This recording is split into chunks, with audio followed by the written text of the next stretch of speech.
सभी लोग हाथ जोड़ के बैठे।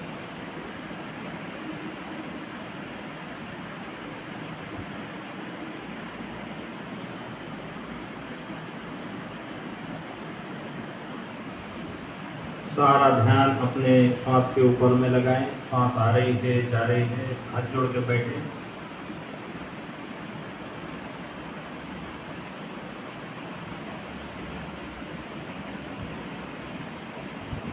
करुणा सागर भगवान बुद्ध, उनका ब्रह्म और संघ को त्रिवार अभिवादन।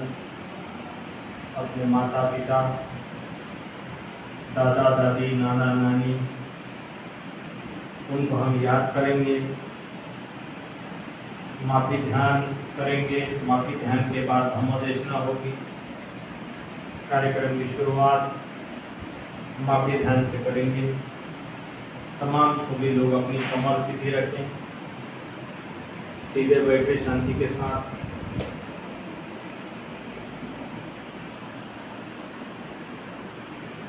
अशोक धम्मदर्शी बुद्ध विहार में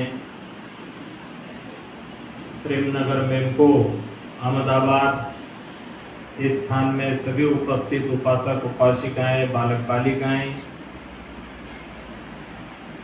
आज का दिन बहुत महत्वपूर्ण है। भारत के इतिहास में बाबा साहब अम्बेडकर ने जो बुद्ध धम्म की दीक्षा दी, धम्म क्रांति हुई, उस धम्म क्रांति का सिलसिला जो शुरू हुआ, उसमें इस अक्टूबर महीना ये बहुत महत्वपूर्ण है। आज हम लोग तमाम लोग इकट्ठा हुए हैं बुद्ध विहार में।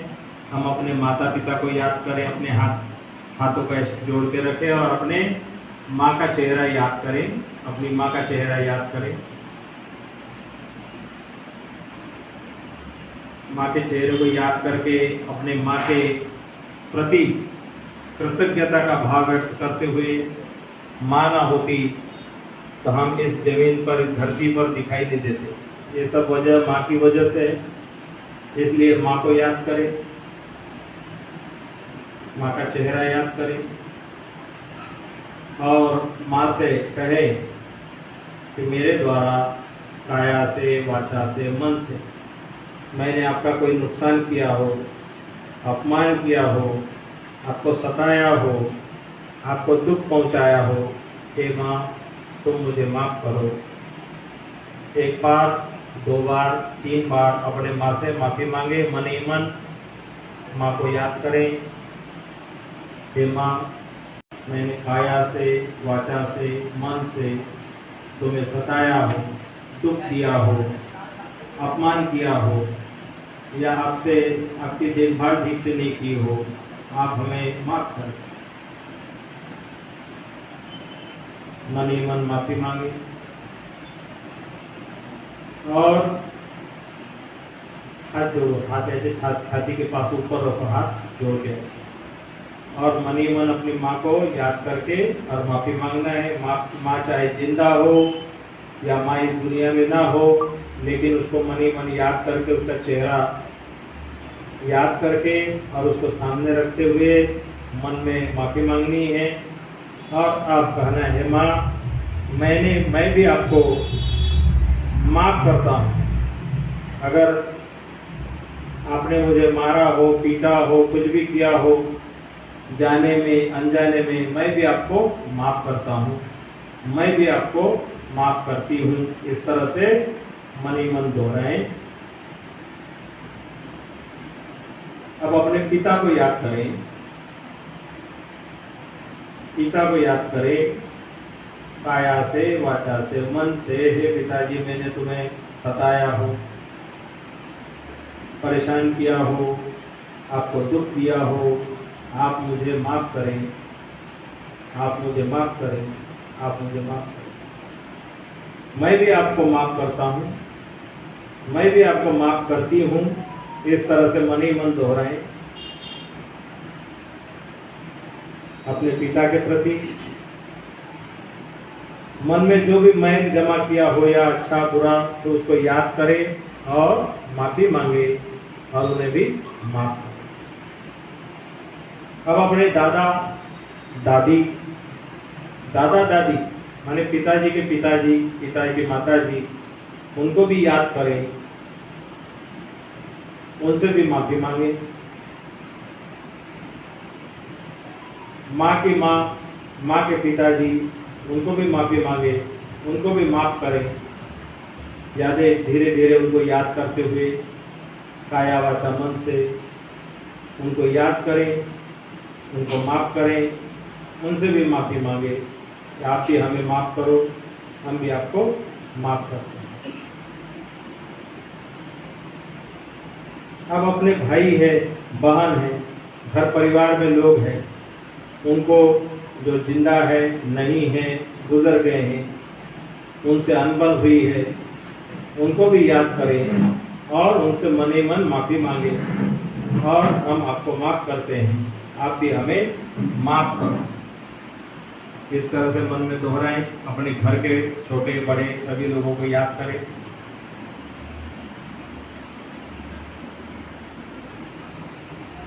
अपने पड़ोसी कोई भी हो, किसी भी तरह के लोग हो, किसी भी धर्म को मानने वाले हो, लेकिन इंसान हैं, इंसान होने के नाते हम भी इंसान हैं, सुख दुख सभी को है। इसलिए हमारे काया वाचा मन से अपने पड़ोसी के प्रति हमने बुरा भला बोला है, अपमान किया है, झगड़ा किया है, लड़ाई किया है, उसको मन ही मन माफी मांगे और हम भी कहें कि हम भी आपको माफ करते हैं, मन से माफी मांगे।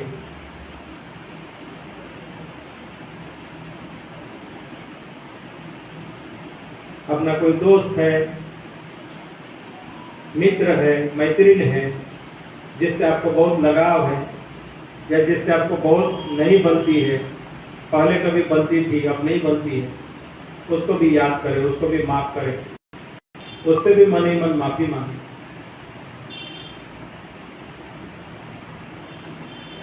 अपने स्कूल के टीचर,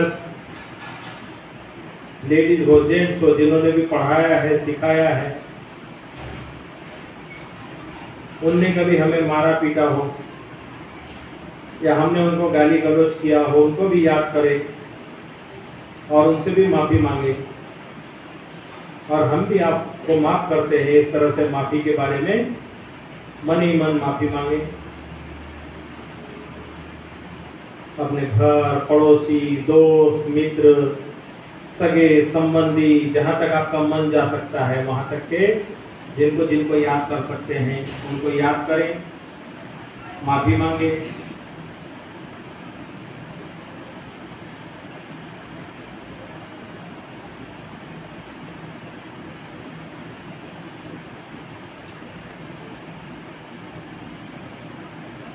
हम सभी को माफ करते हैं, आप भी हमें माफ करो।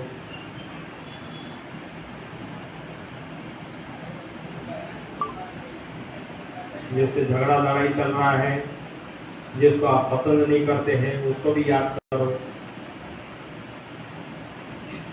बुद्ध धम्म संघ की वजह से बाबा साहब ने बुद्ध धम्म पुनरुज्जीवित किया इस देश में। इस धम्म के प्रभाव से सभी का जय मंगल हो, सभी का कल्याण हो। सभी पैर वाले, बिना पैर वाले, 2 पैर वाले, 4 पैर वाले, 8 पैर वाले, तमाम जीव जंतु जितने हैं, सभी के दुख से मुक्ति हो, सभी का कल्याण हो, सभी का भला हो, सभी एक दूसरे की रक्षा करें, सभी एक दूसरे का कल्याण और मंगल की भावना करें, सभी के दुख से मुक्ति हो। अब जो है धीरे धीरे अपने दोनों हाथों को अपने आंख के सामने ऐसे हाथ जोड़ करके ऐसे ऐसे खोलना है सामने।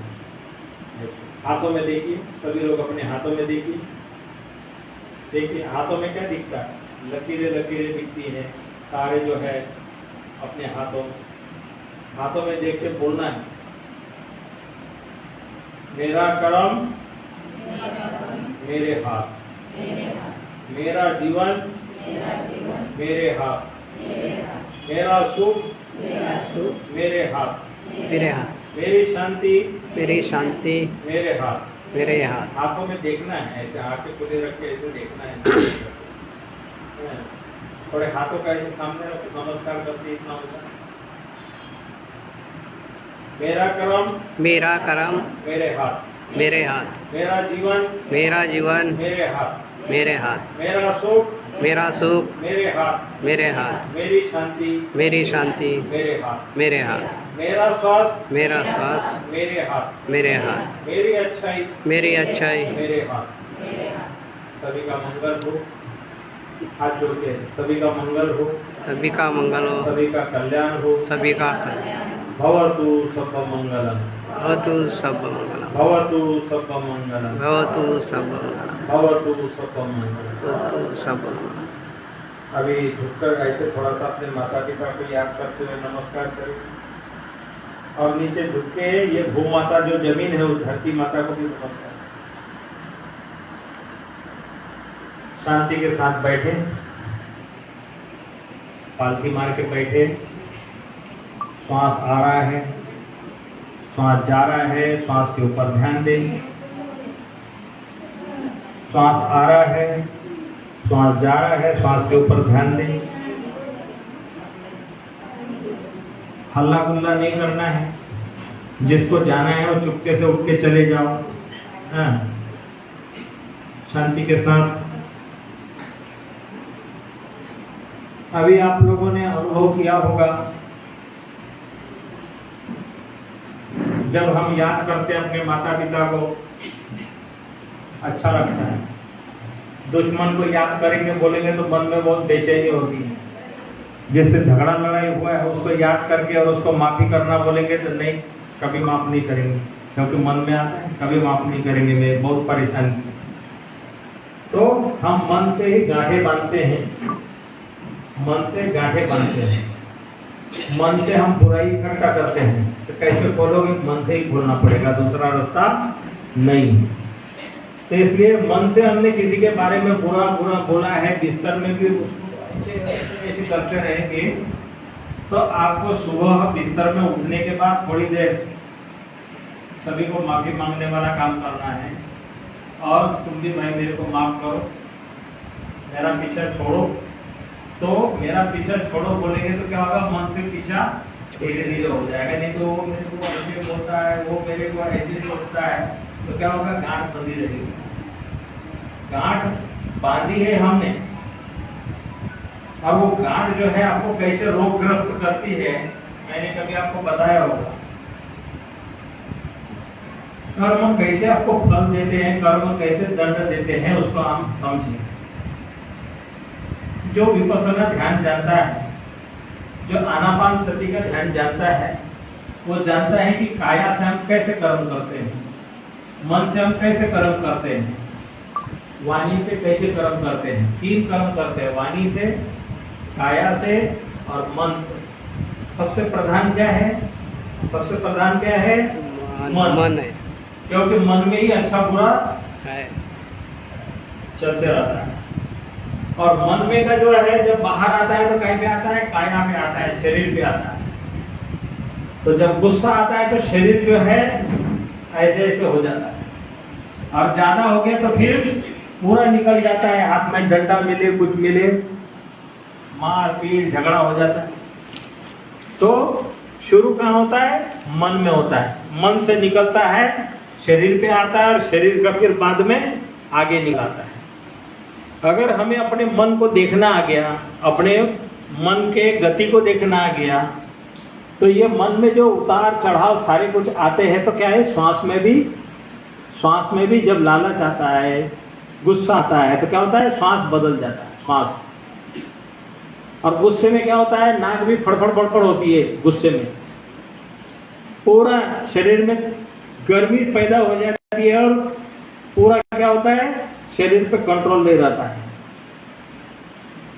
अगर जो श्वास का अभ्यास करने वाला है, सुबह शाम थोड़ा बैठने वाला है, चिंतन मनन करने वाला है, उसको क्या है? वो देखता है, अरे गुस्सा आ रहा है, कहाँ आ रहा है? मन में आ रहा है, तो मन में गुस्से को खत्म कर देगा, तो झगड़ा लड़ाई नहीं होगी।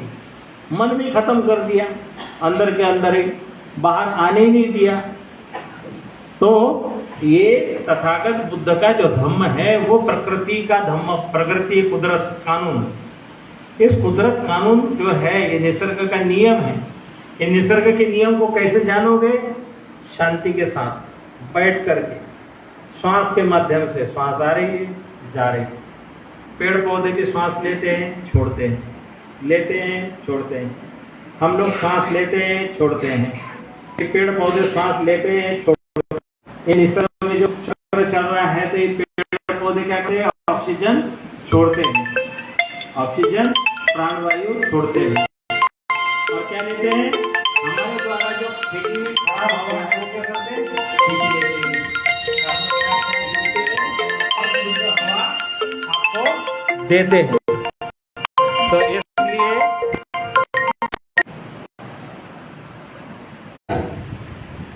क्यों रोक दिया?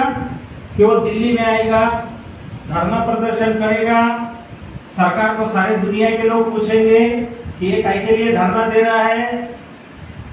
पूछेंगे कि नहीं? काय के लिए धरना दे रहा है? वो आदमी बहुत मशहूर है। मशहूर माने बहुत बहुत मशहूर है। किसके लिए मशहूर है? जो पर्यावरण पे काम करते उनके लिए, जो वैज्ञानिक लोग हैं उनके लिए। आपके लिए मशहूर कौन है? सिनेमा के पर्दे पे जो दिखाई देते वाले मशहूर हैं, जिनके पास करोड़ों अरबों रुपया है। आपका ही पैसा उधर चला जाता है, वो अमीर है। वो लोग आपके दिमाग में, क्योंकि मीडिया के माध्यम से।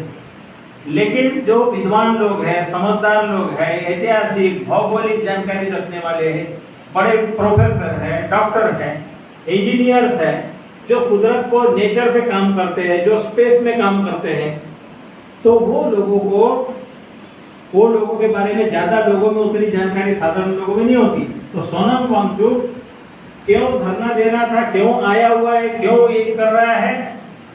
तो लेह लद्दाख जो है, वो लेह लद्दाख में जमीन के नीचे कुछ धातु ऐसी है कि वो धातु वहां पर से निकालना चाहते उद्योगपति लोग। जैसे कि आपके गुजरात में अदानी वगैरह क्या है, बिजली बेचते हैं, सामान बेचते हैं, लोगों का ज्यादा से ज्यादा बेचने वाला, खरीदने वाला जो काम करते हैं, तो वो लोग चाहते हैं कि वहां के अंदर की धातु निकाल दें।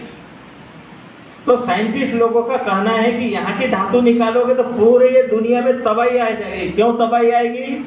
क्योंकि वहां के जो जंगल है, माने वहां के जो पेड़ है, वो जो है पहाड़ है, वो बालू के हैं, वो बालू के हैं, भर भरा के गिर जाएंगे। जो ये बारिश और ये बैलेंस करते हैं, वातावरण को बैलेंस करते हैं, ये सारा अनबैलेंस हो जाएगा अगर निकालेंगे तो इसलिए वो लोग चाहते हैं कि दुनिया में तबाही नहीं आनी चाहिए, जो जिंदा लोग हैं वो बर्बाद नहीं होने चाहिए, इसलिए मत निकालो भाई, जो जैसे है वैसे रहने दो। लेकिन कुछ लोग उसको निकालने के लिए कानून बदल रहे। कानून 370 हटा दो, ये कर दो, वो कर दो, इधर से कर दो, हम जमीन हड़प लेंगे, जमीन हड़प लेंगे, वहां घर बना लेंगे। तो कुछ नियम कानून जो इंडियन कॉन्स्टिट्यूशन में बने हुए हैं वो सोच समझ के बनाए कि सुख शांति से जीवन सभी लोग जिए, सभी को अधिकार मिले। लेकिन कुछ तिकड़मबाज लोग क्या चाहते हैं कि हम वहां का नीचे का धन निकालेंगे।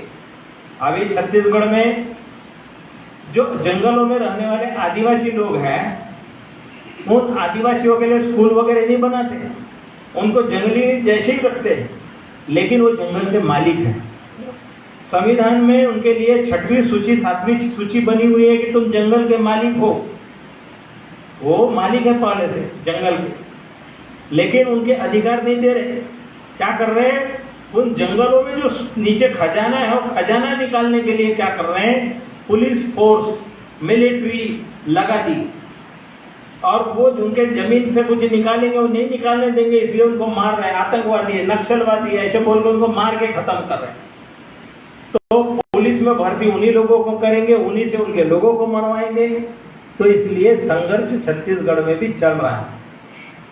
अब ये बातें क्यों जानना जरूरी है? ये जानना इसलिए जरूरी है कि बुद्धिस्ट लोग जो हैं, बुद्धिस्ट माने बुद्धि वाले, अपने दिमाग वाले, जिनका दिमाग काम कर रहा है वो लोग। अब जिनका दिमाग काम नहीं कर रहा है तो उसको बता दिया कि भाई वो जो है ना, गणपति बापा उसका मुंडी तो हाथी का है? और नीचे का धड़ आदमी का है। अब जिसका दिमाग बंद है वो मान लेगा, लेकिन जिसकी बुद्धि काम कर रही हो क्या बोलेगा? अरे जानवर का खून अलग होता है, आदमी का खून अलग होता है, उसका ब्लड ग्रुप अलग होता है, इसका ब्लड ग्रुप अलग होता है। अभी एक सारी महिलाएं, किसी का कुछ हो जाए, एक्सीडेंट हो जाए, तो क्या डॉक्टर एक दूसरे का ब्लड चढ़ाता क्या? वो ग्रुप देखता है, ग्रुप देखेगा तभी तो चढ़ाएगा। ऐसे थोड़ी है कि जानवर का खोपड़ी आदमी को और आदमी की खोपड़ी जानवर को लगा दे। ये पहले जब समझ नहीं थी, दिमाग नहीं था, लोग मान लेते थे, लेकिन अभी दिमाग आ गया ना आपके पास, तो दिमाग का इस्तेमाल करोगे। तो इसीलिए तो बुद्धिस्ट माने दिमाग वाले, बाबा साहब ने बुद्धिस्ट ही क्यों बनाया? बुद्धि का उपयोग करोगे तो बुद्धिस्ट बनोगे, और जो बुद्धि का उपयोग नहीं करता तो ऐसे ही बेवकूफ रहता है।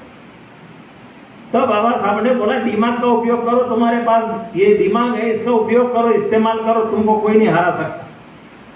लालच में हार जाओगे, लेकिन अपनी बुद्धि है ना, उसका उपयोग करो। फायदे का काम है कि नुकसान का है, सोचो समझो जानो। तो इसलिए हमें बहुत सी चीजें जानकारी में रखना पड़ता है। ऑल इंडिया बुद्धिस्ट फोरम नाम की एक संस्था है, ऑल इंडिया बुद्धिस्ट फोरम। वो संस्था के द्वारा लेह लद्दाख के वांगचुक आने वाले का स्वागत करने के लिए दिल्ली से हमारे लोग गए, और जा करके उनको बुद्ध गया के महाबोधि विहार के बारे में जानकारी दी कि बुद्ध गया के महाबोधि महाविहार के लिए आपका क्या विचार है, क्योंकि दुनिया के बौद्धों का स्थान है और आप भी बुद्धिस्ट है, ये महाबोधि विहार बौद्धों के हाथों में नहीं है। तो उन्होंने बोला इसकी जानकारी मेरे को है, कानून की मेरे को जानकारी है। इसका मतलब वो बुद्ध गया के महाबोधि विहार के आंदोलन का जानकारी रखता है, और वो व्यक्ति जब मुंह खोलेगा तो दुनिया में करोड़ों लोगों तक आवाज जाएगी कि दुनिया में बौद्धों माने भारत के बौद्धों का स्थान, दुनिया के बौद्धों का स्थान बुद्ध गया का महाबोधि विहार बौद्धों के हाथों में नहीं है। इसकी जानकारी किसको होगी? दुनिया के लोगों को होगी, अलग अलग भाषा के लोगों को होगी। आप लोगों को मालूम होगा, पिछले साल मैं यहाँ आया था, वर्षावास मेरा अहमदाबाद में था, वर्षावास के दौरान आया। यहां से जाने के बाद कई बार मीटिंग में बुद्ध गया दिल्ली गया, और जाने के बाद हमने ये बुद्ध गया का महाबोधि महाविहार है, इसकी व्यवस्था बौद्धों के हाथों में हो, तो बौद्धों को जोड़ने का काम शुरू किया। बौद्धों को जोड़ने के काम में हमने क्या किया? ऑल इंडिया बुद्धिस्ट फोरम अंग्रेजी में नाम है, इसको हिंदी में नाम है अखिल भारतीय बौद्ध मंच। अखिल भारतीय बौद्ध मंच ये ऐसा मंच है कि उस मंच पे तमाम लोगों को जोड़ने के काम में हमने अपना समय लगाया, और अभी आप लोगों को हमने जोड़ चुके हैं, उसके अंदर में जोड़ चुके, इसलिए आपको मैसेज आता होगा। गुजरात का ग्रुप है, उसमें मैंने गुजरात के जो मेरे परिचित थे सबको डाल दिया, all India Buddhist forum Gujarat के ग्रुप में डाल दिया है, महाराष्ट्र के ग्रुप में डाला हुआ है, गोवा वालों को डाला है, ऑस्ट्रेलिया वालों को डाला है, श्रीलंका वालों को डाला है, अलग अलग देश में, वहां पर भी हमारे जो लोग रहते हैं उनको भी उस ग्रुप में डाला हुआ है। तो एक बार मैसेज निकलता है, वो तुरंत 4-5 घंटे के अंदर दुनिया के हर कोने में हमारा संदेश जाता है। तो ये काम हमने जोड़ने वाला एक किया। उससे क्या हो रहा है कि हम भारतीय लोगों पर जो अन्याय अत्याचार होगा तो दुनिया के लोग आवाज उठाएंगे। काय के लिए आवाज उठाएंगे? भाई हम भी बुद्धिस्ट हैं, फिर बौद्धों के ऊपर अत्याचार क्यों? बौद्धों का स्कूल क्यों नहीं है? बौद्धों के दवाखाने क्यों नहीं है? बौद्धों की अपनी व्यवस्था क्यों नहीं है? ईसाइयों के स्कूल आपने देखे होंगे, सारे बच्चे ईसाइयों के स्कूल में पढ़ने जाते, बड़े बड़े स्कूल हैं, उनकी बड़ी बड़ी संस्थाएं हैं। क्रिश्चियनों की संस्थाएं हैं ना बड़ी बड़ी, मुस्लिमों की बड़ी बड़ी संस्थाएं हैं, यूनिवर्सिटियां हैं, सारा कुछ है। बौद्धों का कहाँ है? लेह लद्दाख में, अरुणाचल, दार्जिलिंग उधर में है, लेकिन मध्य भारत में बाबा साहब को मानने वाले लोगों के बीच में कॉलेजेस वगैरह नहीं है, दवाखाने नहीं है, स्कूल नहीं है। तो अभी तमाम अरुणाचल, आसाम, दार्जिलिंग, लेह लद्दाख सारे बौद्धों को हमने एक सूत्र में बांधने का काम शुरू किया। उनका दुख दर्द हमारा दुख दर्द, हमारी समस्या उनकी समस्या, तमाम हम लोग एक होकर के हमारी समस्याओं का निराकरण हम करेंगे। कोई आने वाला नहीं है आपका उद्धार करने के लिए, बाबा साहब ने बोला था कोई आने वाला नहीं है, क्योंकि हजारों साल से अशुद्ध बनाए हुए लोग, कोई नहीं आया उद्धार करने। बाबा साहब ने 22 प्रतिज्ञा दी और बुद्ध का धम्म दिया। 22 प्रतिज्ञा देकर के बुद्ध का धम्म बाबा साहब ने नागपुर से दिया। बाबा साहब क्या चाहते थे? 2500 साल पहले हम लोग राजा महाराजाओं की तरह से रहते थे, बड़े बड़े मकानों में रहते थे, जात पात नहीं था, ऊंच नीच नहीं था, झंझट नहीं थे, झगड़े नहीं थे। लेकिन बाद में धीरे धीरे इसमें घुसपैठ हुई और घुसपैठ होने के बाद रास्ता बदलते चला गया और राजा से भिखारी बना दिया, भिखारी के बाद अस्पृश्य बना दिया, गांव से बाहर रख दिया। खाने के लिए कुछ नहीं था तो मरे जानवर खाते थे, क्योंकि खाने के लिए कुछ था ही नहीं। और बुद्ध के काल में भी कुछ क्रांति हुई, उसके भी इधर उधर से कुछ सबूत मिलते हैं। तो उस समय में लोग आते थे कि हम क्या करें। अब ऐसी विवादित कुछ बातें हैं कि मैं इकट्ठा करते रहता हूं, तो बुद्ध ने कहा कि भाई ठीक है, नहीं खाने के लिए है, तुम्हारे जिंदा नहीं खरीद सकते तो मरे हुए खाओ। ऐसे वाला भी बोला बोल के ओशो रजनीश ने भाषणों में बोला है कि जो मरे पशुओं का मांस खाते हैं तो वो लोग दुनिया में जो है बुद्धिस्ट लोग मरे हुए पशुओं का माने हिंसा नहीं करते, लेकिन मरे को खाते हैं। उनकी पहचान अपनी है, जो ओशो रजनीश के भी भाषणों में आता है कि भाई जीव हिंसा नहीं है, मरे का मांस खाना जीव हिंसा नहीं है। ये वाला भी मामला आता है। तो अच्छा है खराब है वो विषय हम चर्चा के लिए नहीं लेते, लेकिन हमारे पुरखे लोगों की हालत ऐसी थी कि उनके पास खाने को कुछ नहीं था, ना पहनने के लिए होता था। गांव के बाहर उनको रखा था, क्योंकि उनका ज्ञान ध्यान शिक्षा सारा छीन लिया और छीन कर उनको गांव से बाहर रखा। और बेचारे गांव से बाहर है तो वो लाचार है। तो लाचार लोगों ने अपने जीवित रहने के लिए जैसे भी जीवित रहे, तो बाबा साहब ने बुद्ध का धम्म दिया। वो लोग पैदल पैदल गए, नागपुर में उस समय ठीक ठाक कपड़े भी नहीं थे, लेकिन एक बाबा साहब पे उनका अटल विश्वास था, अटल विश्वास था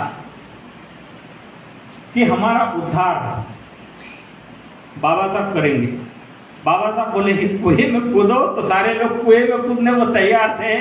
इस तरह का बाबा साहब ने लोगों के दिमाग के अंदर में, वो खेती करने वाले लोग कचरा निकाल देते हैं, सफाई करते हैं, बहुत मेहनत करते हैं खेती में, ऐसे बाबा साहब ने 20, 25, 30 साल तक के पूरे लोगों के दिमाग में खेती के लिए जमीन उपजाऊ बनाने का काम किया। उस समय तमाम लोग नागपुर में इकट्ठा हुए।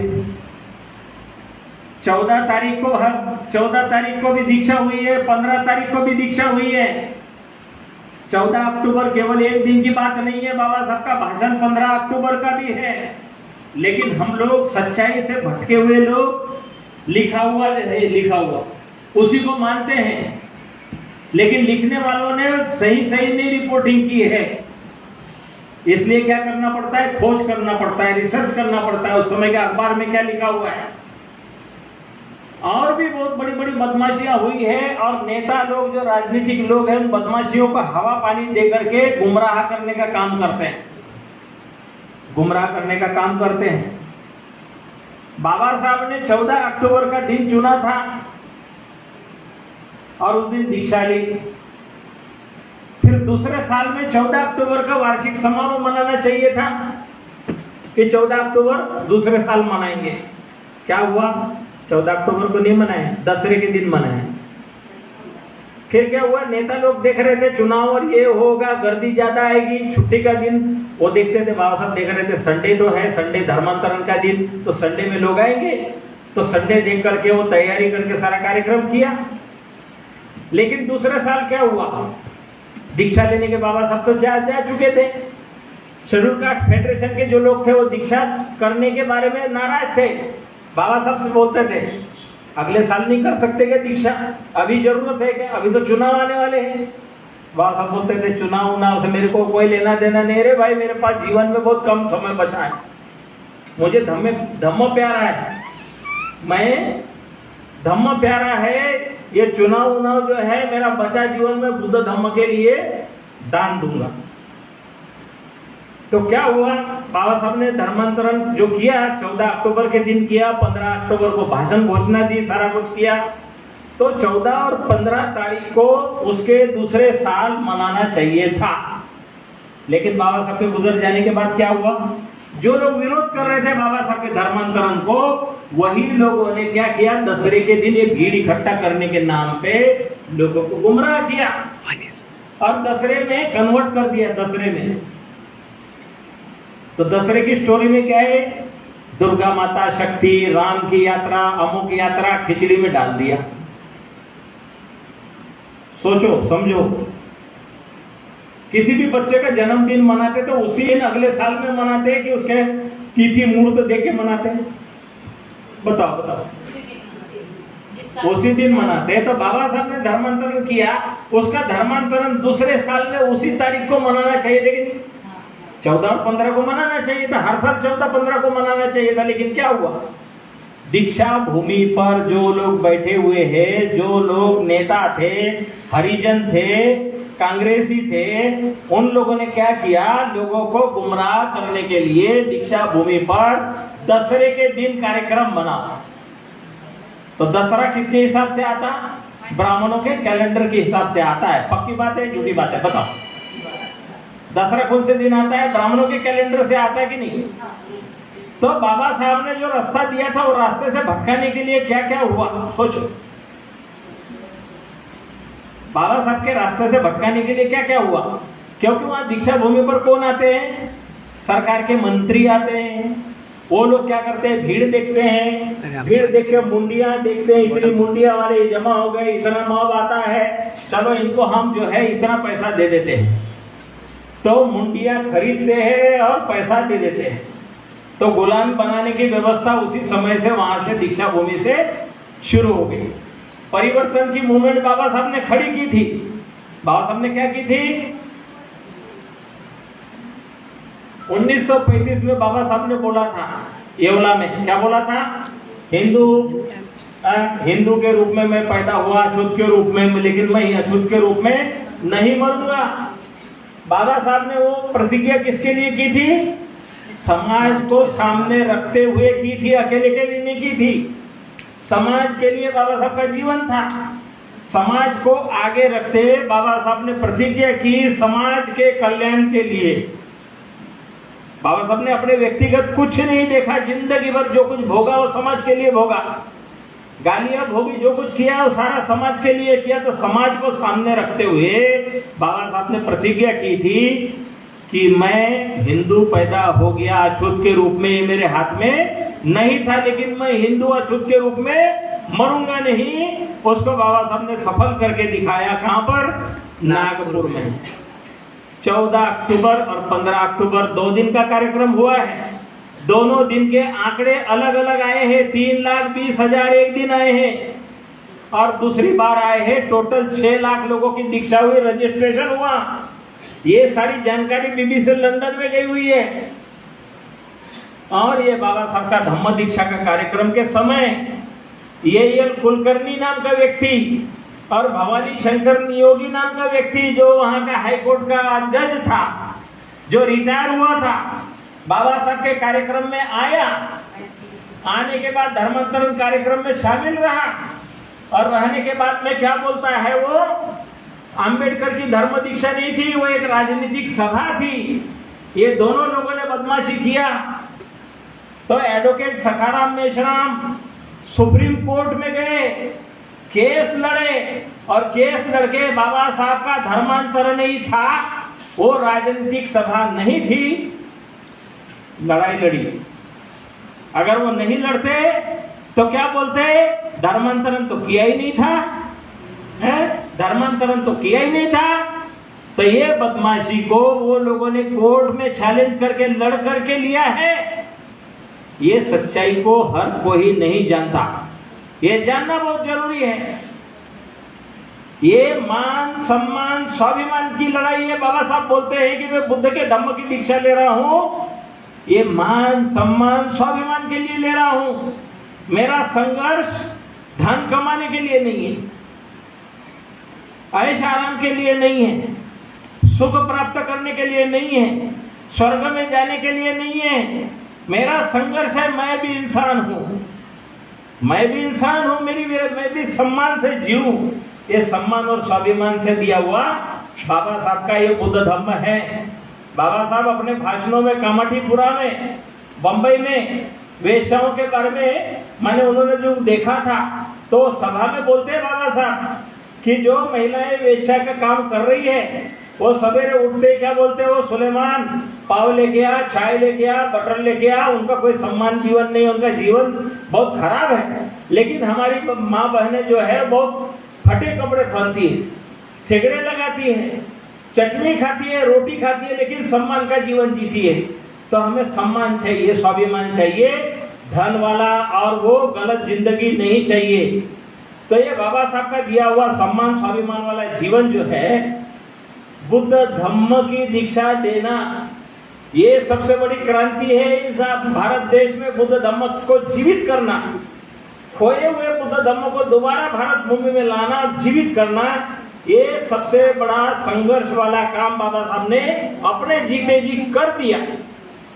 बाबा साहब चाहते थे, भाषण उनका 15 तारीख का भाषण है, 15 तारीख के भाषण में बाबा साहब क्या बोलते हैं, मैं जो है आज जो भाषण दे रहा हूं, ये पहले भाषण होना चाहिए था, दीक्षा उसके बाद होनी चाहिए थी। मेरा भाषण पहले होना चाहिए था, लोगों को समझदारी के साथ में जानकारी देना चाहिए थी, और दूसरे दिन मैंने भाषण देना चाहिए था, लेकिन उल्टा हो गया, उल्टा हो गया। दीक्षा पहले दे दी और भाषण मैं दूसरे दिन दे रहा हूं, गलत हो गया। तो बाबा साहब के किसी साथी ने पूछा, बाबा साहब ऐसे कैसे हो गया? अरे मेरे जिंदगी को पता नहीं, वो लोग मार देते तो दीक्षा ही नहीं होती।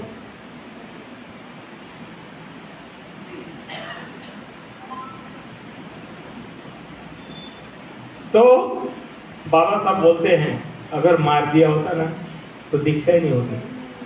तो इसलिए मैंने दीक्षा जल्दी से करवा दी। दीक्षा का प्रसंग बहुत कठिन था। घोषणा की थी कि मार देंगे, दीक्षा नहीं होने देंगे, उस पर संशोधन करेंगे। वामन राव गोडबोले ने जो किताब लिखी है, उनके जीवित रहते वामन राव गोडबोले ने किताब लिखी है। वो किताब में जो कुछ लिखा हुआ है, बहुत सी चीजें बाबा साहब के पास सूचना गई। वो वामन राव गोडबोले आरएसएस वालों के साथ मिला हुआ है, अंबाझरी तालाब के पास दीक्षा कराना चाह रहे हैं कि दीक्षा को जाएंगे लोग तो बांध को फोड़ देंगे, सारे बह के मर जाएंगे। बाबा साहब को डरा दिया। अंदर में राजा भाव खोबरागड़े वगैरह जो थे, उनमें मतभेद हो गए, दीक्षा की जगह को लेके मतभेद हो गए। बहुत माने मुश्किल भरा काम है भारत में लाखों लोगों को नरक से निकालना। दीक्षा होने के बाद बाबा साहब रो रहे हैं, क्या बोलते हैं, आज नरका तुम छूट लो, आज नरका तुम छूट लो। जिंदगी भर का अपमान, जिंदगी भर कदम कदम पे नाई बात नहीं करता, भैंस के बाल काटने वाला आदमी बाबा साहब के बाल नहीं काटा। जो लोगों ने गांव में देखा होगा, जात के नाम से गालियां देते थे, दूर रखते थे, दरवाजे की चौखट पे नहीं आने देते थे, छाया से नफरत करते थे। इतना अपमान, इंसान होते हुए इंसान नहीं। बाबा साहब ने इंसान बनाने का जो बीड़ा लिया, तो मैं इंसान को इंसान बना के रहूं। दुनिया में कोई इतना महान पुरुष, इतना कठिन संघर्ष, इतनी तपस्या किसी ने नहीं की। दुनिया के इतिहास में देखो,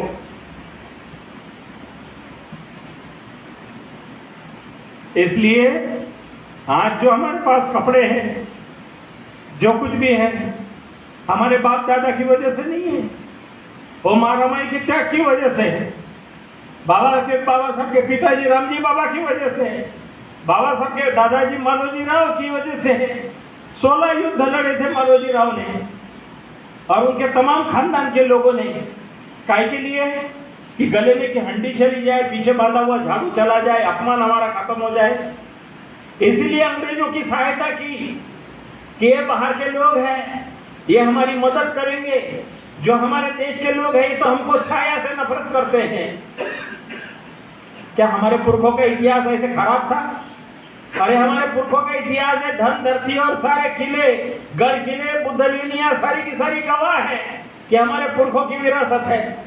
लेकिन हमको ज्ञान से वंचित किया, हमें शिक्षा से वंचित किया, हमको अच्छा खाने और रहने से वंचित किया। इसके कारण हम दरिद्री हो गए, अछूत हो गए, लाचार हो गए और गांव के बाहर रहे। बाबा साहब ने अनेक अनेक कष्ट सहते हुए, उनके परिवार के समस्याओं में कष्ट सहते हुए, कड़कड़ाती माइनर डिग्री में इंग्लैंड के अंदर में रहे, अभ्यास किया, पैदल जाते थे, बहुत दूर तक के जाते थे। अंग्रेज लोग शराब पीते थे गर्म रखने के लिए अपने आप को, लेकिन बाबा साहब बोलते थे अगर मैं नशा करूंगा तो मेरा नाश हो जाएगा, मेरे समाज का नाश हो। नहीं पिए। अंतिम जब बीमार थे तब भी किसी ने सलाह दी, माई अम्बेडकर को बोला कि इनको थोड़ी 2-2 चम्मच दे दो, ये ठीक हो जाएंगे। बाबा साहब बोलते मैं मर जाऊंगा लेकिन नहीं पीऊंगा। तो बाबा साहब के त्याग को, उनके परिवार के त्याग को याद करते हुए उन्होंने दी हुई धम्म दीक्षा, धम्म क्रांति 14 अक्टूबर, 15 अक्टूबर, ये फटाके फोड़ने का दिन नहीं, पैसा बर्बाद करने का दिन नहीं। उन दिन चिंतन करो, मनन करो, हे बाबा साहब अगर आप ना होते तो क्या हम इस तरह से इंसान बनने लायक थे? नहीं थे। इसलिए हम अपने बताए हुए मार्ग पर चलेंगे, जात पात, ऊंच नीच, छुआछूत खत्म करेंगे। हमारी बेटियों को जात पात तोड़ करके हम शादी करेंगे। हम इंसान के बीच शादी करेंगे, चाहे अरुणाचल हो, आसाम हो, त्रिपुरा हो, मध्य प्रदेश हो, छत्तीसगढ़ हो, जहां भी हमारी बेटी को देना पड़े हम देंगे। वहां इंसान अच्छा हो उसको हम अपनी बेटी देंगे, उसकी बेटी हमारे घर में लाएंगे। केवल परिवार बुद्धिस्ट हो, सदाचरणी हो, अच्छे आचरण वाला हो, ये देखेंगे। बाबा साहब चाहते थे कि इस देश से गरीबी खत्म करना है तो कैसे करेंगे? रिश्तेदारी मजबूत करके। बाबा साहब चाहते थे कि गरीब की बेटी है, शादी करो उसके साथ। अमीर आदमी ने गरीब की बेटी को अपने साथ में जोड़ लिया तो उसका जीवन दोनों परिवारों का मजबूत होगा। लेकिन पागल लोग पैसे वाले को देखते हैं, गरीब को नहीं देखते हैं। अरे गरीब को हाथ पकड़ो, उसको अपने साथ लेके उसको भी अमीर बनाओ, अपने जैसे बनाओ। ये मार्ग है। एक दूसरे में व्यापार करो। आपके यहाँ क्या फसल निकली, आपके क्या फसल ली गई, एक दूसरे की फसल खरीदो, एक अच्छा समाज बनाओ। एक दूसरे के बेटों बेटी को देखो, उनको नौकरी रोजगार नहीं है, रोजगार पैदा करो, अपने घर परिवार में पैदा करो। देखो बगल बगल के पड़ोसी राज्य में देखो, कर्नाटक में देखो, हमारा भाई अंगूर उगा रहा है, उसके द्राक्ष अपने खरीदो, द्राक्ष मनुका है खरीदो, अपने में बेचो। आपके पास कोई फसल है तो आप उसको बेचो।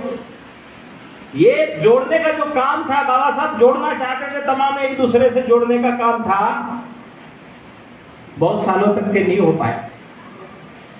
लेकिन अब जोड़ने के काम में पिछले साल से लगते आज जो है बहुत लोगों को हम जोड़ चुके हैं और हमारी बात दुनिया के मन पटल पर रखने लायक हम हो गए हैं। हमारे अन्याय को हम दुनिया के पटल पर रखने लायक हो गए हैं।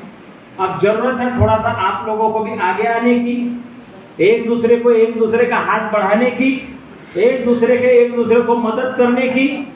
हम कामयाब होंगे, हम बहुत सफल होंगे। आज हम 68 साल के बुद्धिस्ट बनने जा रहे हैं। 68 वर्ष में हमारी कितनी तरक्की हुई क्या हमने आर्थिक तरक्की की, हमारी सामाजिक तरक्की कितनी हुई, हमारी शैक्षणिक तरक्की कितनी हुई, यह मूल्यांकन करने का भी समय है। आज जो है मेरा यहाँ आने का मकसद, पिछले साल आप लोगों को मैंने घर घर में आप लोगों ने भोजन दान के लिए मुझे बुलाया। जो महिलाएं जो आगे 2-3 बैठी हुई, इनसे मैंने सवाल किए थे कि क्या आप बुद्धिस्ट हैं? हाँ, बाबा साहब ने हमको दीक्षा दी थी, हमारे माँ बाप भी बुद्धिस्ट थे, हम भी बुद्धिस्ट हैं। मतलब ठीक है, बुद्धिस्ट है कोई प्रमाण पत्र वगैरह है? नहीं है। गुजरात में कितने साल से है? 30 साल से, 35 साल से। यहाँ के रिकॉर्ड में आपका कोई बुद्धिस्ट कागज है? नहीं है। बहुत से लोगों को, महाराष्ट्र लोगों को, यहाँ के लोगों गुजराती मानते भी नहीं है। तो मैंने उन बताया था कि कलेक्टर ने जो मामला निकाला हुआ है कि 1 महीना पहले आपको सरकार में कागज जमा करना पड़ेगा, 1 महीने के बाद बुद्ध धर्म की दीक्षा ले सकते हैं। तो 212 लगभग फार्म महाराष्ट्रियन बुद्धिस्ट लोगों के भरे गए। भर देने के बाद क्या हुआ? दीक्षा का कार्यक्रम हुआ था, अशोक विजयदशमी जो कार्यक्रम हुआ काकरिया में, वहां आप लोग आए, दीक्षा हुई। किसी के प्रमाण पत्र मिले, किसी के नहीं मिले, किसके नहीं मिले, क्या हुआ मेरे को उसके पास से कोई जानकारी नहीं है। प्रमाण पत्र मिलने के बाद वो आधार पे आपने अगर अप्लाई करते, क्या लघुमती का सर्टिफिकेट हमको मिल चुका है, या लघुमती के हमको सुविधा चाहिए, हमारे बेटे को सुविधा चाहिए, हमको लोन चाहिए, इसके लिए हाथ पांव चलाते, तो किसी को न किसी को कुछ मिला होता। लेकिन आप लोगों को लगा दीक्षा तो हो गई, क्या करना है, कागज किधर गया था पता नहीं। लेकिन चालाक आदमी अगर वो थोड़ा सा अच्छे खोपड़ी का होगा, बिहारी होगा या कोई बामन होगा, तो क्या करेगा? सर्टिफिकेट को फ्रेम करेगा, 2-4-5 फोटो कॉपी करेगा, फ्रेम करेगा, सामने लगाएगा और हाँ आने वाले को जाने को बताएगा, मैं बुद्धिस्ट हो गया हूँ, देखो भाई। कोई बोलेगा क्या? अरे मैं सरकार से भी लोन लेने वाला हूँ, का अल्पसंख्यक का, मैं बुद्धिस्ट हो गया। तो वो हाथ पांव चला के पैसे ले लिया होता। आज से लगभग 25-26 साल पहले बुद्ध गया के आसपास किसी ने ऑटो रिक्शा लिया, किसी ने एसटीडी बूथ लिया, ऑटो रिक्शा में पीछे भगवान बुद्ध का बड़ा सा फोटो लगा के घूमते, तो लोग पूछते अरे बुद्ध का फोटो लगा क्यों? अरे बुद्ध ने मेरे को ऑटो दिया, वो एसटीडी बूथ मेरे को भगवान बुद्ध ने दिया। कुशवाहा, कोयरी, कुर्मी, ओबीसी के लड़के बोलते थे उस समय में। फिर मेरे पास बहुत आने लगे, हमको भी बुद्धिस्ट का सर्टिफिकेट चाहिए। मैं बोला ऐसे नहीं, 22 प्रतिज्ञा बोलना पड़ेगा, दीक्षा लेने के लिए तैयारी करनी पड़ेगी, फार्म भरना पड़ेगा, तब मैं बुद्धिस्ट बनाऊंगा। तो बुद्धिस्ट बनने से आपकी आर्थिक, सामाजिक, शैक्षणिक विकास होता है। मैकूराम नाम के पुलिस के डीआईजी थे रेलवे के पटना बिहार में। वो SC/ST अनुसूचित जाति जनजाति सामाजिक संस्था जितने SC/ST के अधिकारी हैं उनके वो अध्यक्ष थे। उन्होंने बुद्ध धर्म की दीक्षा ली 6 दिसंबर 1993 को गांधी मैदान में। वो प्रचार के लिए मैं 1 महीना पहले कमांडर जीप लेके गया था, घुमा था। तो दीक्षा हुई, तो दीक्षा के कार्यक्रम में देश विदेश के लोग आए। बनते ज्ञानेश्वर जी के हाथों दीक्षा हुई, बनते सोरेन सोसाइटी प्रमुख थे। बहुत बड़ा कार्यक्रम हुआ, 10,000 लोग बुद्धिस्ट बने। क्या हुआ मालूम है? मैकूर राम की बेटी की शादी होगी दादा साहब रूपवते के बेटे के साथ। वो इंटरनेशनल पायलट था हवाई जहाज वाला। मैकूर राम की बेटी की शादी उसके साथ हुई, अर्चना नाम था उसका। तो वो लोगों का क्या हुआ, मजबूत संबंध हुआ। बिहार में एक बड़ा अधिकारी, महाराष्ट्र के एक राजनेता या उनके साथ में शादी हुई, तो एक बड़े का बड़ा हो गया, उधर का भी उसका नाम भी हुआ। तो तुरंत उनको फल मिला ना, तुरंत फल मिला धर्मांतरण का। बहुत से लोगों का जीवन बदल गया। तो बाबा साहब जो है जीवन बदलने के लिए मुक्ति कौन पथ है नाम का बाबा साहब का भाषण है। मुक्ति कौन पथ है? सम्मान चाहते धर्मांतरण करो, मान सम्मान की जिंदगी चाहते धर्मांतरण करो, अस्पृश्यता से छुट्टी चाहते हो धर्मांतरण करो। बाबा साहब कौन उदाहरण दिए थे। क्यों धर्मांतरण करना जरूरी है? जात पात से क्यों निकलना जरूरी है? क्योंकि ये रोग हमारे दिमाग में डाल दिया है जात पात का, और हम रोग के शिकार हैं। रोग के शिकार होने के कारण क्या हुआ? अभी किसी आदमी को दलित मित्र पुरस्कार दे दो, कौन देते? दलित मित्र पुरस्कार सरकार के लोग देते, तो वो हमेशा दलित ही रहता है, दरिद्र ही रहता है। वो लोगों को बताएगा मैं दलित मित्र हूँ, दलित हूँ, दलित हूँ, दलित हूँ। बहुत अमीर भी हो जाएगा तो भी क्या बोलेगा? मैं दलित हूँ। दलित का मतलब गरीब, दरिद्र। लेकिन सम्मान मिल रहा है, ट्रेन में इसमें जाने में सर्टिफिकेट मिल रहा है, सुविधा मिल रही है, तो क्या है? ये शब्द है दरिद्रता का, एक उसको तमगा दे दिया। बाबा साहब ने क्या किया? उस दरिद्रता से निकालने के लिए बुद्ध का धम्म दिया। मैं बौद्ध हूँ, तो मेरा आचरण बौद्ध के अनुसार होगा तभी तो मैं बौद्ध हूँ। तो बाबा साहब ने छुआछूत सबसे निकालने के लिए बौद्ध बनाया। लेकिन हमारे नेता क्या कर रहे हैं? दलित बनाने में लगे। दलित कोई बोलता है बहुजन, बहुजन है, बहुजन है, बहुजन है, बहुजन है। 68 साल हो गए मेरे बाबा। बाबा साहब ने बुद्ध धर्म की दीक्षा दी, 68 साल हो गए। बाबा साहब ने मरते मरते बुद्ध धर्म की दीक्षा लेके मर के गए, बौद्ध बन गए। और ये 68 साल के बीच में जो लोग हैं उन्होंने बौद्ध बना रहे कि वो क्या बना रहे? दलित बना रहे, कोई मूल निवासी बना रहा है, कोई बहुजन बना रहा है, बौद्ध तो नहीं बना रहा है। तो बौद्ध बनाने का काम यहाँ पर जो गुजरात में गुजरात बुद्धिस्ट अकादमी और उनके साथी सहयोगी संगठनों ने जो शुरू किया, वो काम बाबा साहब का असली काम है। अस्पृश्यता से मुक्ति, नीच उससे मुक्ति, इंसान बनाने का काम है। छोटे बड़े से निकाल दो, समान बना दो, समान बनाने का काम है। समानता, स्वतंत्रता, न्याय और बंधुता बनाने का काम है, ये असली काम है। नहीं तो आप चिल्लाते रहो जिंदगी भर मैं मूल निवासी हूँ, मैं मूल निवासी हूँ। शादी के दिन वो आने वाला पूछता है तू कौन है रे भाई? अरे मैं तो मांग हूँ, अरे मैं तो महार हूँ, अरे मैं तो चमार हूँ। फिर बोलेगा कौन सा है भाई तू? पोसरे है कि बाहुने है कि बारके है, लाड़वन है? वो एक दूसरे में पूछेगा। कितने तुमची पोरगी नहीं चलत हमारे? अरे बाबा साहब की क्रांति गई पार्टी में, तुमची पोरगी नहीं चलत हमारे। जय भीम, जय भीम। बाबा साहब ने बोला नहीं, मेरे नाम पे जय जयकार वगैरह मत करो, मैंने जो बताया वो काम करो, जो रास्ता बताया उस पर चलने का काम करो। बाबा साहब की माला लेकर के ऐसे जय भीम सुबह से शाम तक करोगे, पेट में दाना भी नहीं मिलेगा, पानी भी नहीं मिलेगा। इसलिए बाबा साहब बोलते थे भक्ति भक्ति करना बंद करो, भक्ति करना बंद करो, भक्ति से कुछ नहीं होगा। गोरा कुमार ऐसे भक्ति करते करते वो बच्चे को उसने छेदामिंद करते उसको होश ही नहीं था। तो ऐसे करना है कि हमको अपना घर बर्बाद करना है? यहाँ तो बुद्धि का विकास करने के लिए बुद्ध का धम्म है, बर्बाद करने के लिए नहीं।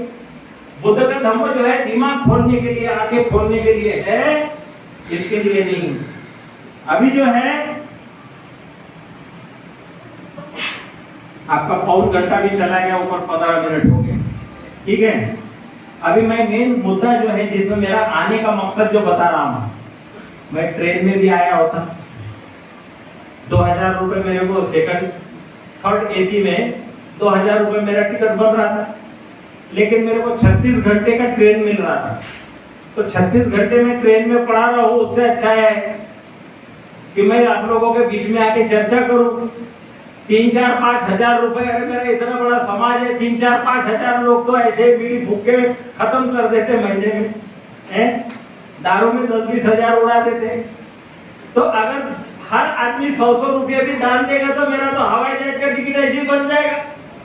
तो मैं 2 घंटे की यात्रा करूंगा तो मैं 15 घंटे 20 घंटे लोगों को धम्म समझा सकता हूँ, लोगों के बीच काम कर सकता हूँ। तो मैं जानबूझ करके इस बार में सोचा कि ट्रेन में नहीं जाऊंगा।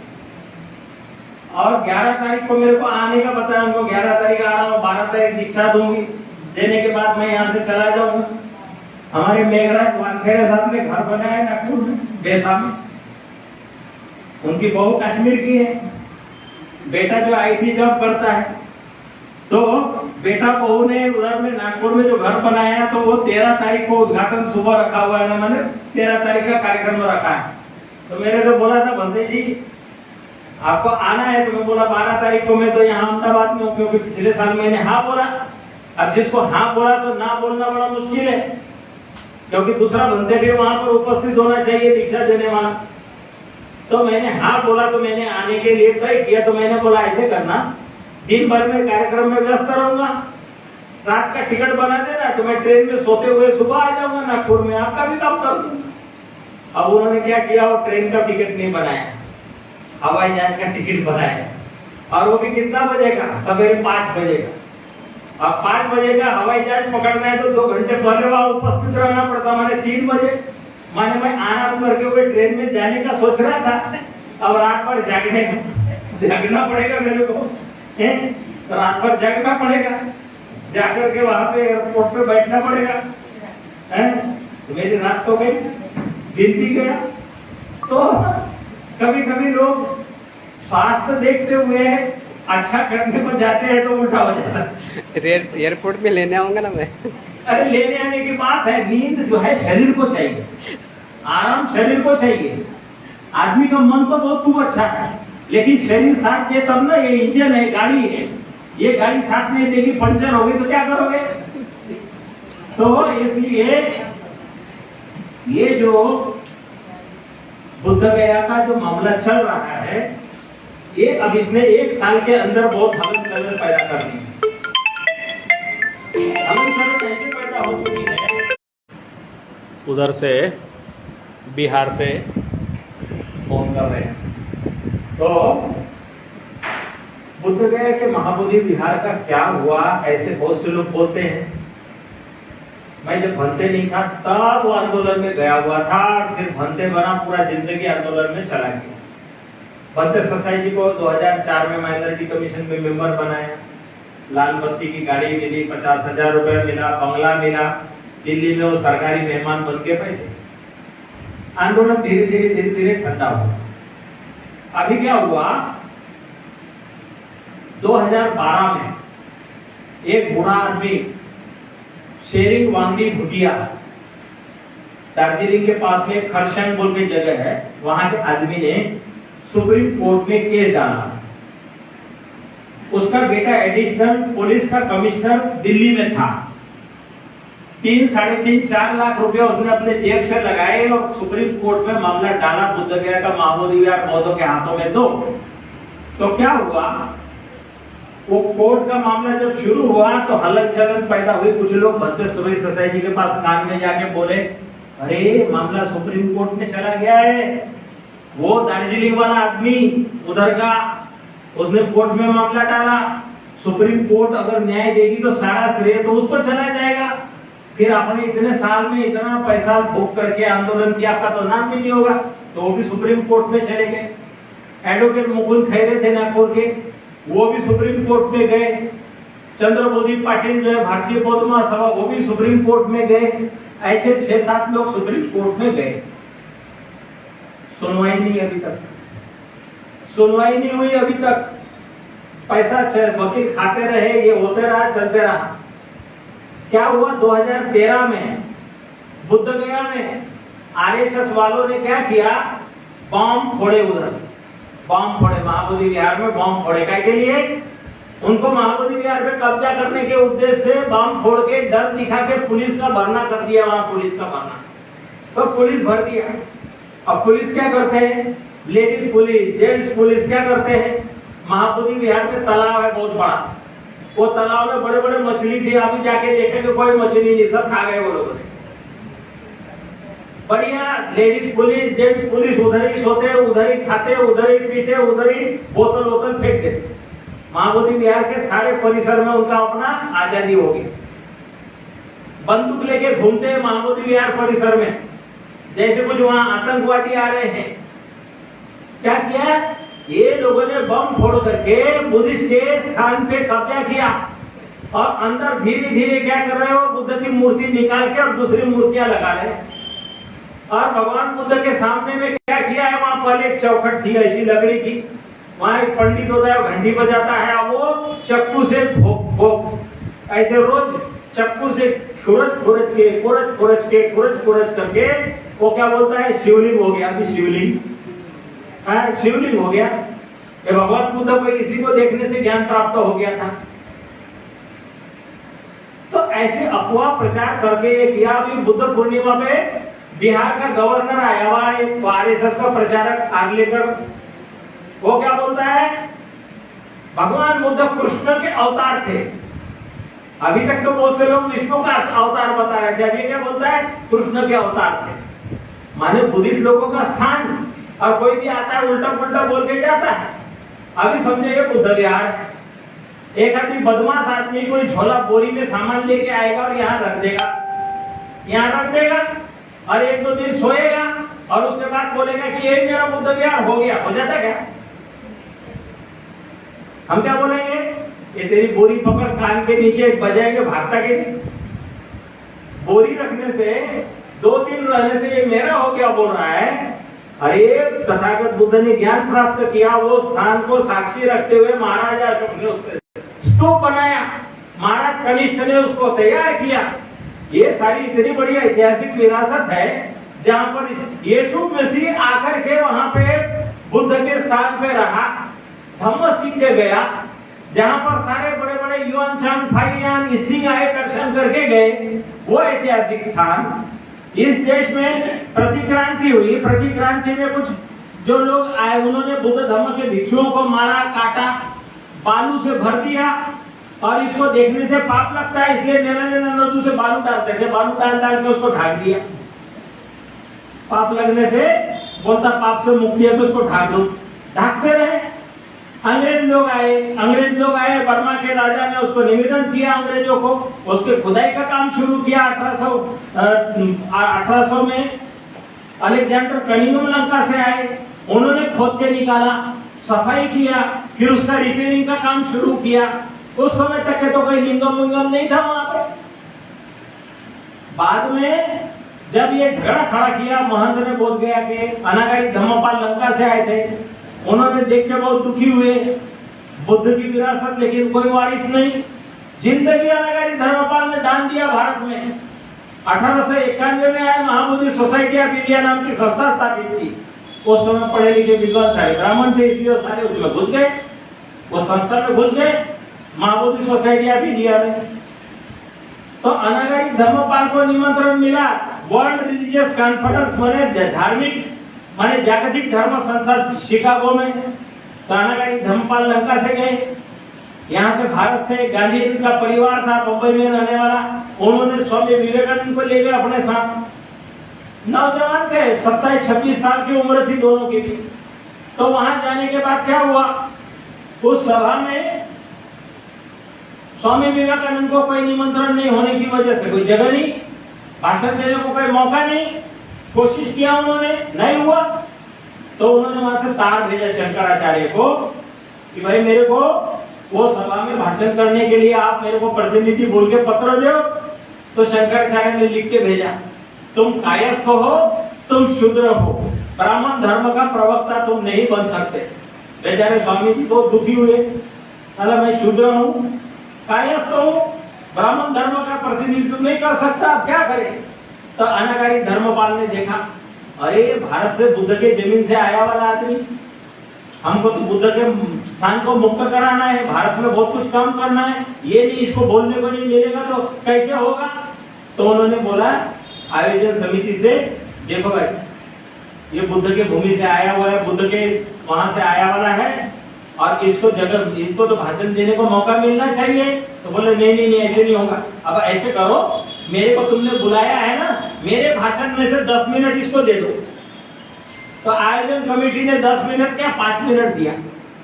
तो स्वामी जी खड़े होके क्या बोले, भाइयों और बहनों, लेडीज एंड जेंटलमैन बोलते थे पहले, इन्होंने तो बोला ब्रदर्स एंड सिस्टर। सारे लोग देखने लगे, अरे भाई और बहनों बोल रहा है। तो हमारे देश में नेता मंत्री सब जगह गली गली घूम के क्या बोलते हैं, स्वामी विवेकानंद जी ने भाई बहनों बोल के, और जो है दुनिया के लोगों का दिल जीत लिया, और उसके नाम पे पैसा लेते हैं विदेशों से, बहुत देशों से पैसा लेते हैं, अनागारी धर्मपाल के नाम को गायब कर दिया। तो 160वीं जयंती अनागारी धर्मपाल की हमने कहा मनाई, महाराजा अशोक का पुराना मैदान जिसको आज गांधी मैदान बोलते, वो मैदान में मनाई 17 सितंबर को। 1 साल तैयारी की, मीटिंग ली, सभा ली, और बहुत से लोग वहां आने वाले आए, अपने टिकट से आए, अपना डोनेशन देके गए, भाग लिया, चर्चा की, चर्चा चल रही है। तो हमारा काम धीरे धीरे आगे बढ़ रहा है, और आज नहीं कल बौद्धों की विरासत बौद्धों के हाथों में मिलेगी। अभी नॉन बुद्धिस्ट लोग बैठे हुए हैं कब्जा करके, मकान हमारा है, चोर घुसे हुए हैं।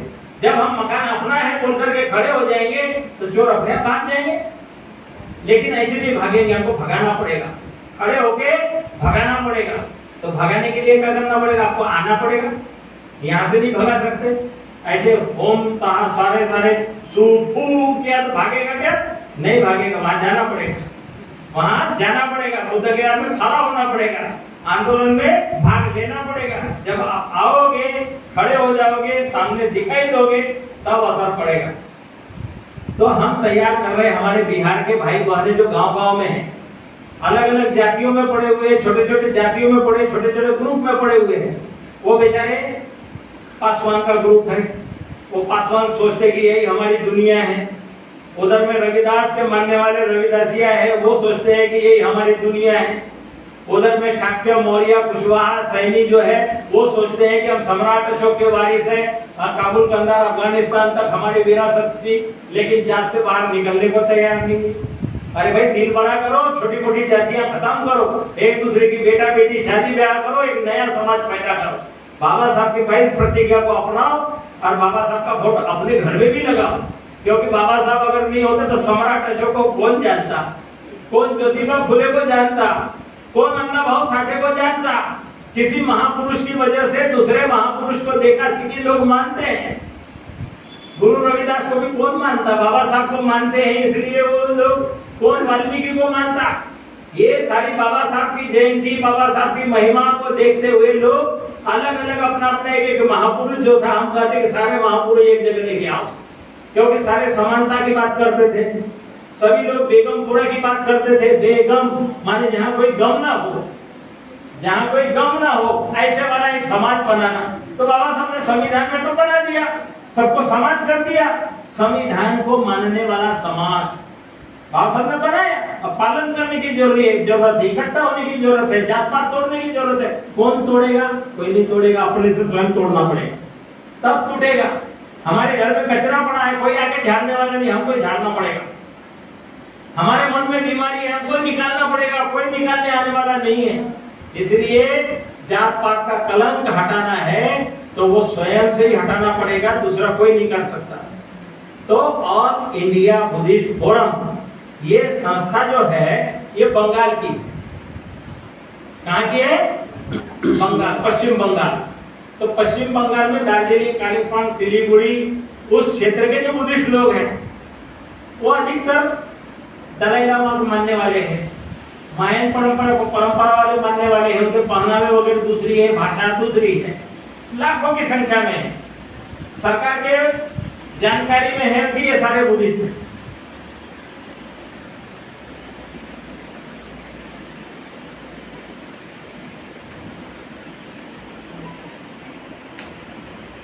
वो लोगों ने मूवमेंट को आगे बढ़ाने का काम शुरू किया। थोड़ा सा इतिहास बताऊंगा तब आपके जल्दी समझ में आएगा। क्या हुआ? बुद्ध जयंती की छुट्टी होती है, एक तो केंद्र सरकार की होती है बुद्ध जयंती की छुट्टी, केंद्र सरकार की वैशाख पूर्णिमा। राज्य सरकारों के अपने अपने नियम हैं, राज्य सरकार की अपनी अपनी छुट्टियां हैं। तो बंगाल में 26 छुट्टियां राज्य सरकार की। तो क्या हुआ कि किसी संस्था ने लिखा सरकार को कि हमको बुद्ध जयंती की छुट्टी दो, किसी दूसरे संस्था ने लिखा हमको बुद्ध जयंती की छुट्टी दो। ऐसे करते करते 60 साल में कई संस्था वालों ने लिखा पढ़ी किया, छुट्टी नहीं मिली। फिर कलकत्ते में सबने मिलकर बैठक लिया। बैठक में बात आई कि भाई हमको बुद्ध जयंती की छुट्टी नहीं है, बुद्ध हमारे आराध्य है, हम लोग बौद्ध है, हमको बुद्ध जयंती की छुट्टी नहीं है।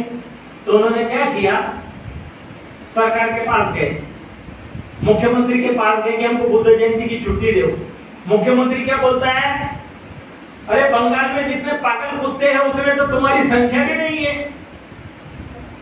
अब आपको अगर कोई कहे कि तुम यहाँ समझो गुजरात में जितने पागल कुत्ते हैं उतने तो तुम्हारी संख्या नहीं है, तो कितना बुरा लगेगा।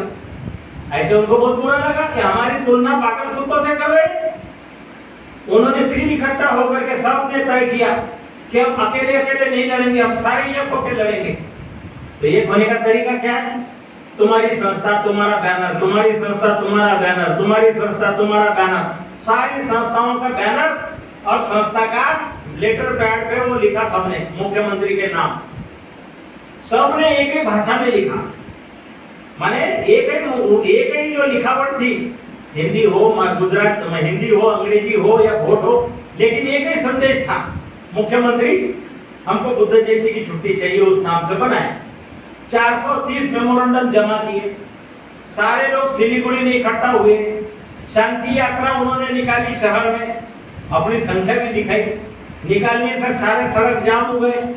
और सिलीगुड़ी को जाम करना माने उधर से भूटान है, इधर से नेपाल है, इधर से सिक्किम है और इधर से ये है, वो जाम करके सारा हंगामा हुआ। क्या हुआ? बुद्ध जयंती की छुट्टी नहीं है, हम बुद्धिस्ट होकर के 60 साल 68 साल की आजादी बोलते हैं, कहाँ है? सारी झुकी है। फिर दूसरे दिन वो सारा मेमोरेंडम ले जाके सरकार को दिया, तो सरकार ने देखा 430 मेमोरेंडम आए, इन्होंने जाम भी किया है, संख्या भी बहुत ज्यादा है। और चुनाव में इन्होंने बोला, चुनाव में अगर तुम हमको बुद्ध जयंती की छुट्टी देते तो आप तुम्हारी सरकार बनी। दूसरे दिन घोषणा की, बुद्ध जयंती की छुट्टी की घोषणा दूसरे दिन हो गई। तो कैसे हुआ? संगठन से हुआ, संगठन से हुआ। उसी पैटर्न को ध्यान में रखते हुए हमने कहा, अपना झंडा बैनर लेके आओ, अपने खर्चे से आओ, अपनी रोटी साथ में लाओ, पानी की बोतल लाओ, कार्यक्रम में शामिल हो जाओ। क्योंकि ये किसी का अकेले व्यक्ति का मामला नहीं है, हर पुलिस का मामला है, हर की जिम्मेवारी है। इसलिए आओ। तो हमने घोषणा की, हमने कहा था कि आपके लैट्रिन बाथरूम की थोड़ी व्यवस्था करेंगे हम, बाकी तुम आओ यहाँ। लोग आए, हजारों में आए। आप लोगों ने वीडियो में, फोटो में देखा होगा। कुछ लोग आकर के बोलते 1000 भी लोग नहीं है, अगर 4-5 तो दिखाई दे रहे, चश्मा बदल ले, थोड़ा चश्मा बदल ले। 1000 नहीं दिख रहे तो तेरे को 4-5 तो दिख रहे होंगे, मैं तो दिख रहा हूं तेरे सामने, बस मैं 1000 के बराबर हूं। गिनती करके मेरे साथ 4-5 लोग हैं, तो 1-1 हजार करके ऐसी 5000 तो होएंगे, 5 लोग हम खड़े हो जाए तो कुछ लोग तोड़फोड़ में लगे, झगड़े लगाने में लगे। भाई तुम्हारा काम तुम करो, सांप का काम सांप करे, बिच्छू का बिच्छू करे, और बीन बजाने वाला बीन बजाने का काम करे। वो जादूगर होता है, सबको पोटली में बांध के कंधे पे लेके चला जाता है। तो हम अपना काम करेंगे, तुम अपना काम करो। तो क्या हुआ? 17 सितंबर को अनागारी धम्मपाल की जयंती का संदेश दुनिया में गया है। शांति यात्रा निकाली हमने पटना शहर में, उसका भी संदेश गया है। और अभी 30 तारीख को वर्षा का समापन का कार्यक्रम रखा हुआ है पटना में, उसकी भी शांति यात्रा निकलने वाली है। और 21 तारीख को बुद्ध गया में हमारी बैठक है। तमाम राज्यों के लोगों को बोला आओ, क्योंकि हमने सरकार को 1 महीने का समय दिया। सरकार का जवाब चाहते थे हम कि क्या हुआ हमारे बुद्ध गया के मामले का, कब दे रहे हमको न्याय। उस दिन के बाद हम घोषणा करेंगे कि हमको करना क्या है, भूख हड़ताल करनी है कि पदयात्रा करनी है, कि दिल्ली को घेरना है, कि पटना को घेरना है, कि नेता के घर को घेरना है, कि कौन कौन विरोध कर रहा है उसके घर को घेरना है, वो सब हम बाद में तय करेंगे। 21 अक्टूबर के दिन तय करेंगे कि क्या करना है। तो इसलिए जिसको मौका मिले 21 अक्टूबर को आना है, बुद्ध गया में आइए। 20 तारीख को जिसको पटना में संभव है पटना में आइए।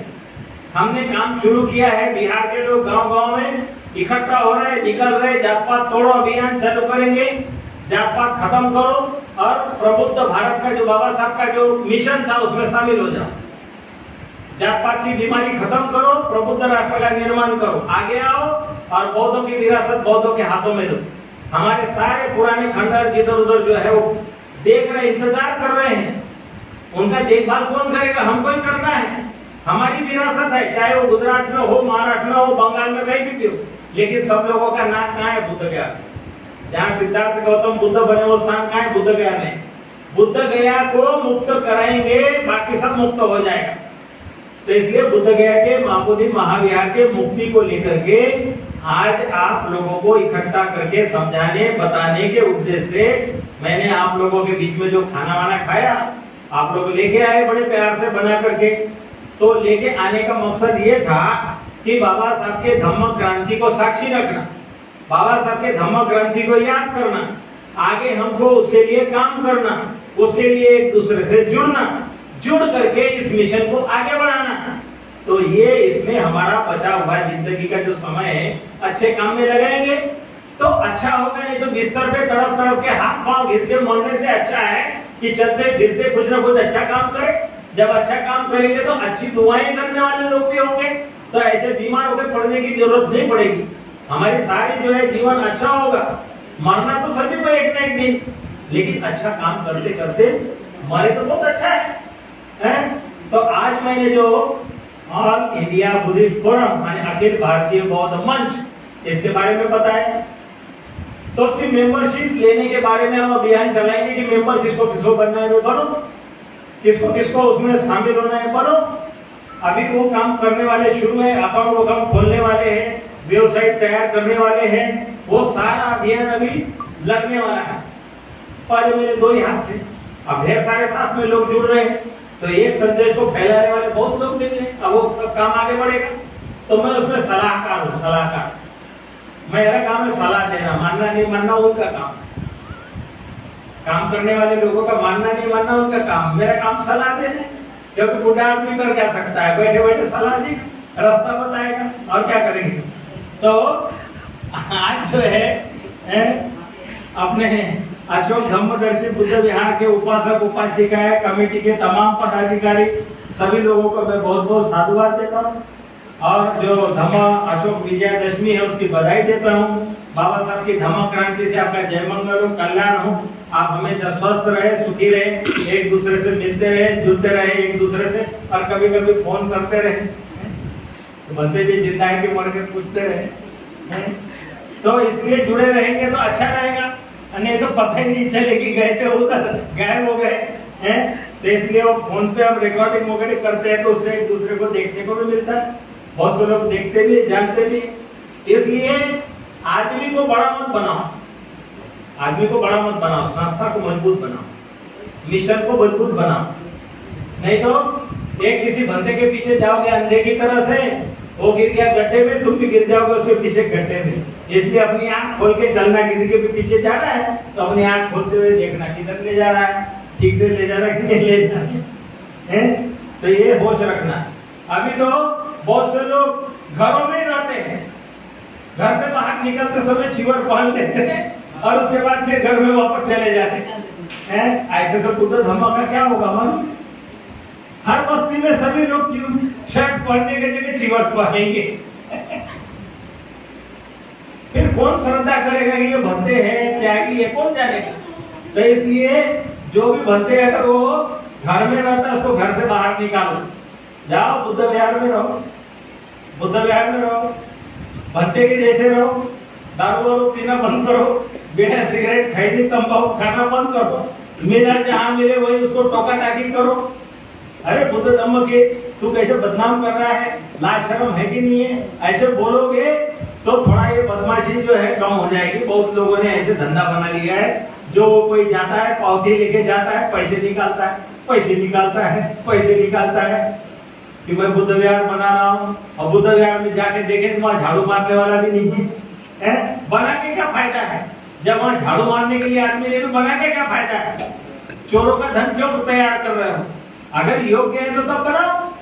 लेकिन हर कोई बोलता है मैं भी बना रहा हूँ, वो बोलता है मैं भी बना रहा हूँ। अरे पूरे शहर में एक आध बनाओ, हर गली गली में बनाओगे तो कहां से बंदे लाओगे? एक तो कोई बंदे नहीं मिल रहा है और कोई बंदे बन भी नहीं रहा है। तो इन समस्याओं को ध्यान में रखते हुए सभी ने जिम्मेवारी देखते हुए आगे बढ़ना चाहिए। तो अभी जो है बराबर मैसेज देखना है, व्हाट्सएप पे भी मैसेज देखना है क्या हो रहा है। आपको बीच बीच में थोड़ा बहुत 10 रुपया 5 रुपया 2 रुपया भी दान डाल सकते हैं, जरूरी नहीं है कि बहुत ज्यादा डालना। 1 रुपया 2 रुपया श्रद्धा से हाथ जोड़ के बुद्ध बाबा साहब के नाम से डाल दो, आपका 1-1 रुपया बहुत से लोगों का मिलके उससे काम आगे बढ़ेगा। ये नहीं सोचना है कि लोग क्या बोलेंगे। अरे लोग क्या है, जीने नहीं देते, मरने भी नहीं देते समय अरे मेरे पास 1 रुपया, ठीक है 1 रुपया एक ही डालो श्रद्धा से। जिसके पास ज्यादा है वो ज्यादा डाले, नहीं डाल सकता है कोई बात नहीं, हाथ जोड़ ले बुद्ध के नाम से कि मैं इसी लायक हूँ, केवल हाथ जोड़ लेता हूँ, तो उसका भी आगे भला होगा। तो आज जो धम्म देशना दी मैंने, उसमें आपको अगर कोई सवाल है तो मैं धम्म देशना को बंद करता हूँ, उसके बाद आपको कोई सवाल पूछना है, सवाल का जवाब दूंगा। तमाम सभी लोगों ने सुना, सभी का जय मंगल हो, कल्याण हो। और 12 तारीख को काकड़िया बुद्ध विहार में सभी लोगों ने आना है। क्यों आना है?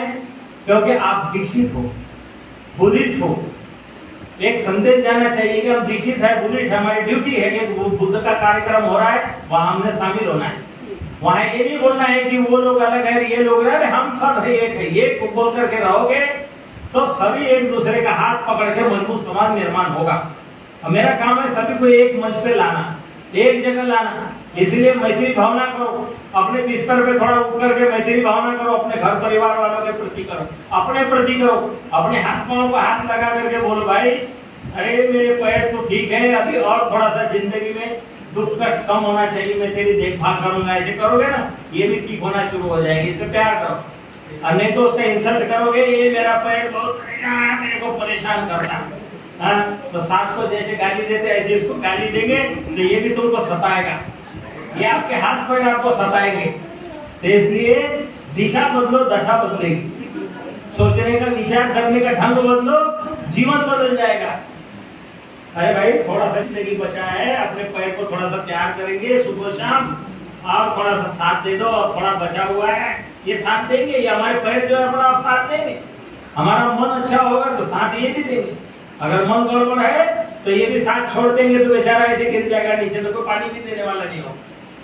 इसलिए जो पानी देने वाला है उसकी स्तुति करो, तो पानी देने वाला है उसकी स्तुति करो, मन से बोलो तू खुश रहे, तेरे बच्चे खुश रहे, तेरा भला हो, तू बहुत अच्छा रहे।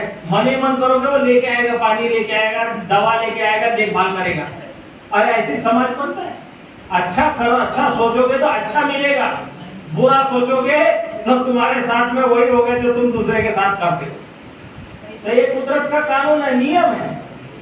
मीठा बोलोगे तो आपको मीठा ही वापस आने वाला है, और कड़वा बोलोगे तो कड़वा ही वापस मिलने वाला है। ये कुदरत का कानून है, ये कोई अपना कोई बनाया हुआ कानून नहीं है, ये निसर्ग नियम है।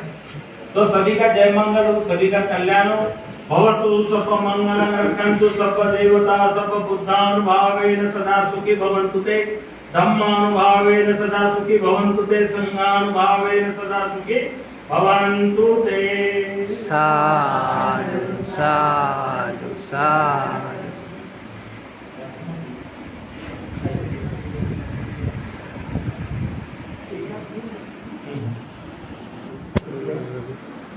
अरे बोले ना माहीत झालं पाहिजे ना किती आहे ते.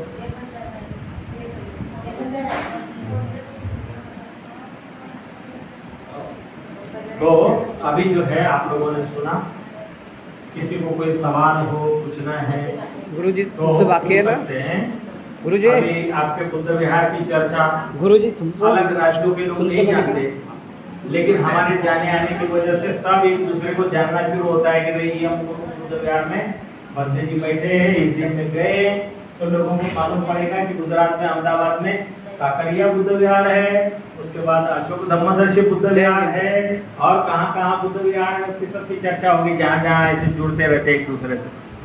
और अंताराम जी जो है आज उपस्थित हुए आपके कार्यक्रम में इधर बीच में, क्योंकि उनको बताया था कल परसों बात हुई थी कि यहाँ आने वाला हूँ मैं। अच्छा हुआ तमाम लोग आए, किसी को सूचना मिली, किसी को नहीं मिली। ठीक है बरोबर वो मोबाइल फिर मोबाइल आना। प्रदीप कत्थन ये कर्नाटक से है, बीजापुर से। विनोद कुमार, आकाश लामा जी दार्जिलिंग कालिंगपांग उधर से जो है ऑल इंडिया बुद्धिस्ट फोरम के देख रहे हैं। परमार जय देख रहे हैं। ये तमाम उपासक उपासिका लोग, ठीक है, सभी का मंगल हो, कल्याण। हाँ ठीक है। भवतु सब मंगलं, भवतु सब मंगलं, भवतु सब मंगलं।